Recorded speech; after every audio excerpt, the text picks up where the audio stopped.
আমি একটা কথা বলবো, ফেসবুক খুললে বালিশ চাটাকে দেখলে যত প্রকৃত তৃণমূল কংগ্রেসের কর্মী আর বালিশ চাটার সঙ্গে যত সব এই সাইডে যত সব নেতাগুলো থাকে, এগুলোকে দেখলেই ব্লক। আর এদেরকে দেখলেই আগে ব্লক, প্লাস এদের কথা কোনো কানে দেবে না। এরা হচ্ছে সব থেকে বিষাক্ত মানুষ, এদের কথা একদম মাথায় দেবে। মমতা ব্যানার্জি একজন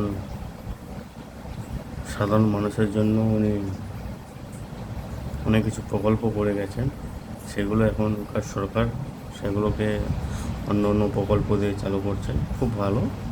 বাট একটা মানুষের প্রকল্প নিয়েই তো করছে। তারপর আমি আর একটা কথা, এই বালিচাটার সঙ্গে আবার এনসিপির যে যত এমপিগুলো হয়েছে, ওদের কোথায় কান দেয়নি। যে যা নিজেদের ভয়ে যে যা সাইড হয়ে যাচ্ছে, 2 নম্বরই করেছে, তার জন্য নিজেরা সাইড হয়ে যাচ্ছে। যখন মমতা ব্যানার্জি ছিল সরকারে, তখন দিদি দিদি করে ডান দিক বাম দিক পিছন সব দিকে ঘুরে বেড়াতাম, আমি দিদিকে ভালোবাসি, আমি করি সে করি, অনেক ডায়লগ মেরেছিল। সেই সব মানুষগুলো এখন সাইড হয়ে গেছে।